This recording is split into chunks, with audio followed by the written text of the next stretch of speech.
Kulay ng hair?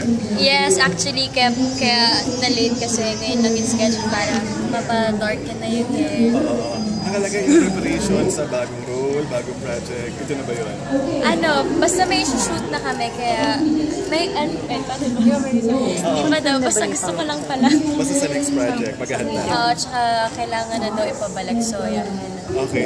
Kat, ni-revive mo ang single ni Megastar Sharon Cuneta. Yes. Oo. Kwento naman, nag-shoot ka na rin ng music video ngayon. Apo, nag-shoot na po ako ng dalawang music video. Yung isa yung Mr. DJ, yun yan. Tapos yung isa yung Ikaw na nga, You Don't Know Me yan. So, dalawa pa lang. Tapos, this week, shoot na rin kami ng for the cover. Okay. Nag-enjoy ka ba ngayon na recording artist ka? Oo, iba naman.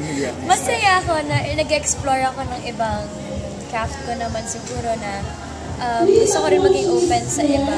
Para bilang artist, ganyan. Tapos nag-aaral din ako mag-dance, ganyan. Para mas flexible. Choice mo yung mga songs?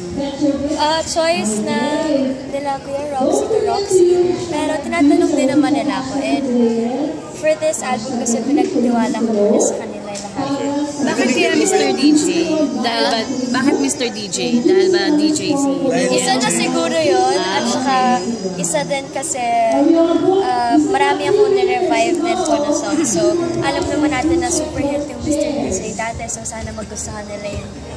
Familiar ka ba din sa version ni Megastar? Oo naman. Yun, actually, yun sinend nila yung guide. Yun.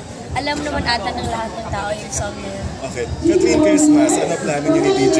May exchange gift ba kayo? May ganun?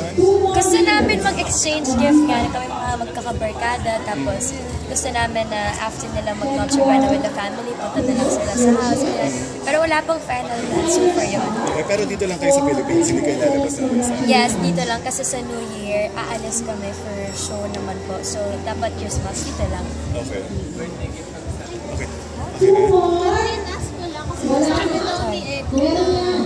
Yung love team niya daw ni DJ. Harap ka lang dito, Kat. Confident daw siya na Kat, dito ka umarap. Kat, harap ka dito. Camera ha? Ay, sorry. Pero anong masasabi mo na feeling niya makaka-level niyo yung love team nila dahil ni Christian? Wow! Natawa siya.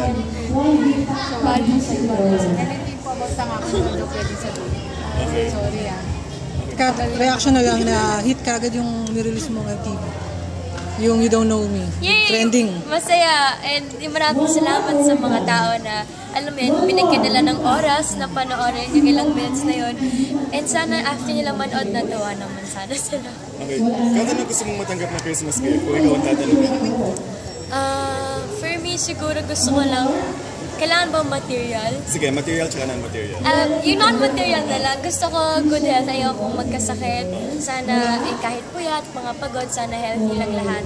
And sa material, hindi na particular kung ano man ang ibigay sa akin. Okay. Thank you, Kat. Thank you, Kat. Thank you.